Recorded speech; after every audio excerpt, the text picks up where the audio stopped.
Era digital itu semakin berbahaya saat ini. Terjadinya konflik, sekarang pilpres lagi parah-parahnya. Ternyata memang teknologi terlahir dari perang. Kalian wajib nonton video ini karena akan mengedukasi tentang teknologi peperangan yang terjadi saat ini.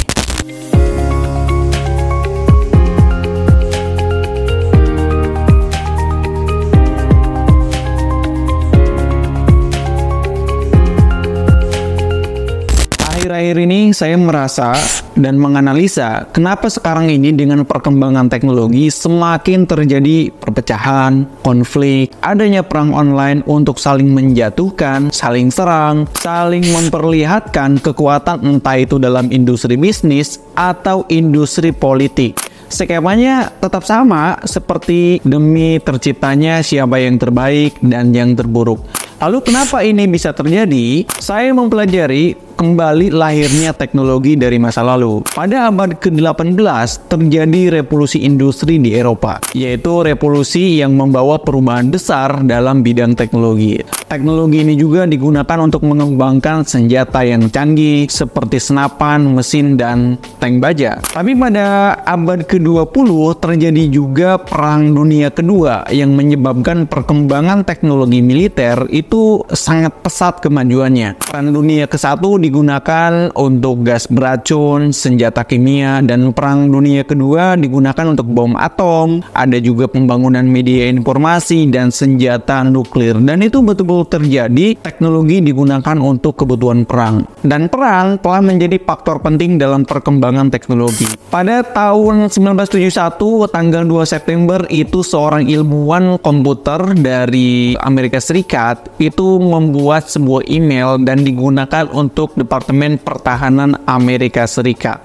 Dari sini saya baru sadar memang betul DNA teknologi itu adalah untuk pertempuran. Seperti saya temukan beberapa contoh teknologi lain yang diciptakan untuk kebutuhan perang. Contohnya kita mengenal komputer lah saat ini. Komputer itu pertama kali diciptakan itu untuk keperluan militer, yaitu untuk memecahkan kode rahasia antara pertempuran antara Inggris dengan Jerman pada Perang Dunia Kedua.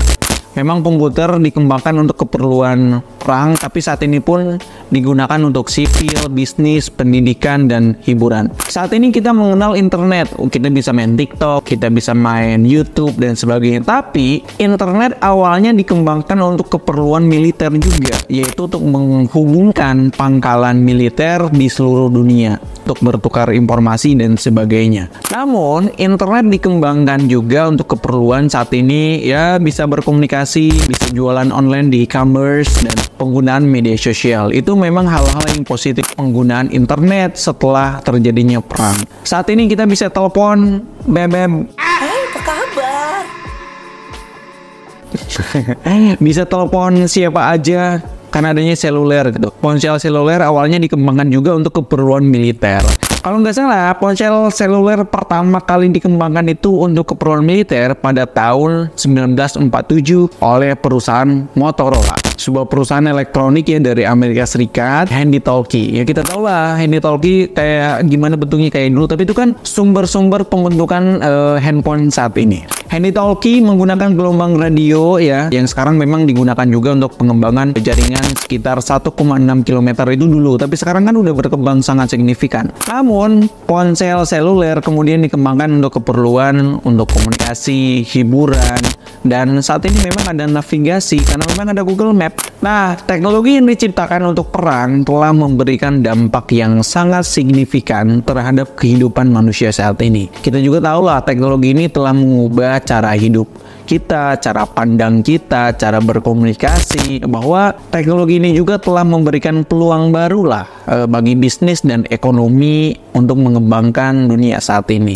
Nah, itulah analisa saya terkait dengan teknologi terlahir karena kebutuhan perang. Dan dari analisa ini, saya tidak kaget bahwa saat ini terjadinya konflik, perpecahan, yang terbentuknya kekuatan dan kehancuran lah bagi suatu kelompok atau individu tertentu akibat hadirnya teknologi saat ini. Selain saat ini digunakan untuk hal yang positif, seperti kita bisa belajar, bekerja, dan sebagainya. Tapi, ya itulah DNA dari teknologi untuk peperangan.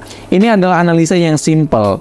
Tapi kita harus percaya diri bahwa teknologi kita harus gunakan dengan sesuatu hal yang lebih bermanfaat ketimbang untuk peperangan. Itulah video dari saya untuk menganalisa kenapa saat ini terjadinya perang digital, karena memang teknologi lahirnya dari peperangan. Terima kasih yang sudah nonton video saya. Jangan lupa subscribe dan share selalu. Pantengin dari OYOSEP karena akan memberikan informasi seputar teknologi dan bisnis digital yang relevan dengan kebutuhan teman-teman saat ini.